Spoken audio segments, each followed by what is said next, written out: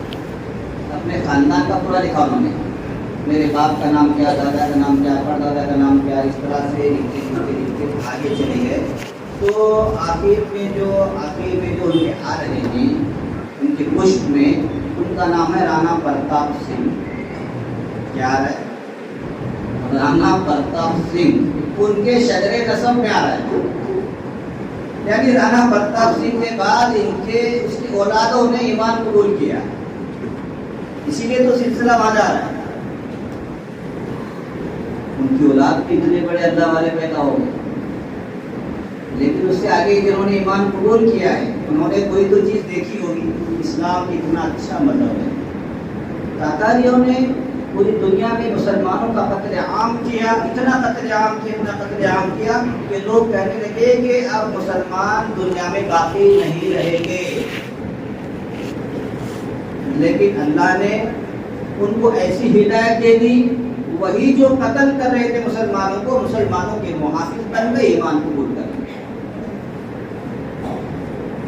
یہ جو افغانی لوگ ہیں، یہ تاتاری لوگ ہیں، یہ وہی لوگ ہیں جنہوں نے پہلے مسلمان ان کی نسلوں میں جو تھے، انہی لوگوں نے مسلمانوں کا قتل عام کیا تھا.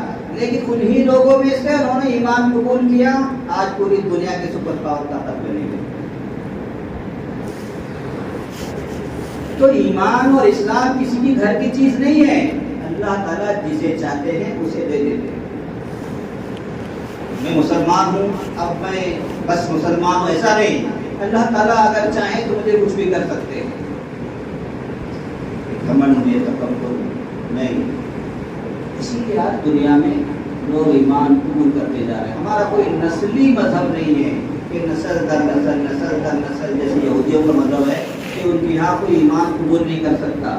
بس ماں کی پیٹ سے یہودی پیدا ہونا چاہیے تو وہی یہودی ہو سکتا ہے، اور اگر وہ یہودی ماں کی پیٹ سے نہیں پیدا ہوا ہے وہ یہودی نہیں ہو سکتا. ہمارے ایسا نہیں ہے. ہمارا نسب جو جا رہا ہے رانا پرتاپ سنگھ تک، یا اسی طرح سے جس کا جہاں نسب جا رہا ہے. حضرت خواجہ اجمیری رحمۃ اللہ علیہ جب ہندوستان تشریف لائے تو انہوں نے یہاں محنت کی، اتنی محنت کی کہ ان کے ہاتھ پر 90,000 یا 90 لاکھ لوگوں نے ایمان قبول کیا. اب بتائیے، جو انہوں نے ایمان قبول کیا انہیں کی نسلوں سے یہ چلے آ رہے ہیں، انہیں کی نسلوں سے چلے آ رہے ہیں. تو یہ مذہب ویسے ہی پھیل نہیں رہا ہے، بلکہ یہ اخلاقیات کی وجہ سے پھیل رہا ہے، یہ معاملات کی وجہ سے پھیل رہا ہے، یہ معاشرت کی وجہ سے پھیل رہا ہے. اور آج کل جو حالات ہیں کہ لوگ ہم پر حاوی ہو رہے ہیں، اور ہمارے بچے اور بچیاں کچھ ایسی ہیں جو مرتد بھی ہو رہی ہیں، غیروں کی طرف جا رہی ہیں. یہ ہمارے معاملات اچھے نہ ہونے کی وجہ سے، ہماری معاشرت اچھے نہ ہونے کی وجہ سے، یہ ہمارے اندر خرابی کی وجہ سے ہو رہا ہے. اسلام میں کوئی خرابی نہیں ہے. اسلام آج بھی دنیا کا سب سے سپر پاور، سب سے اچھا اور سچا مذہب ہے. یہ پوری دنیا والی چیز کو مانتے ہیں. اس لیے ہمیں اللہ کا شکر ادا کرنا چاہیے، اللہ کا احسان ماننا چاہیے کہ اللہ نے ہم کو مسلمان بنایا ہے اور ایمان اور اسلام پر قائم رکھا ہے. اس سے اچھا مذہب دنیا میں کوئی نہیں ہو سکتا. وہ چاہے پروپیگنڈا کتنا بھی کرتے رہیں، کتنا بھی شور کرتے رہیں، کتنی بھی برائیاں نکالتے رہیں، یہ پروپیگنڈے تو ہو سکتے ہیں، لیکن اسلام کو جتنا دباؤ گے وہ اتنا ہی ابھرتا ہے اور یہ قیامت تک ابھرتا رہے گا. اس لیے ہمیں اللہ کا شکر ادا کرنا چاہیے اور ہمیں اسلام کی تمام چیزوں پر یا ایھا الذین آمنوا ادخلوا فی السلم کافہ، یعنی دین اسلام میں مکمل طریقے سے داخل ہو جاؤ. یہ نہیں کہ نماز پڑھ رہے ہیں تو معاملہ ٹھیک نہیں ہے، نماز پڑھ رہے ہیں ادھر شراب پی رہے ہیں، ادھر نماز پڑھ رہے ہیں ادھر نشہ کر رہے ہیں، ادھر نماز پڑھ رہے ہیں ادھر جھوٹ بول رہے ہیں. یہ نہیں، یہ اسلام نہیں ہے. نماز بھی پڑھیں گے سچ بولیں گے، نماز پڑھیں گے معاملات کو درست رکھیں گے، نماز پڑھیں گے گناہوں کو چھوڑیں گے، شراب کو چھوڑیں گے، چوری کو چھوڑیں گے،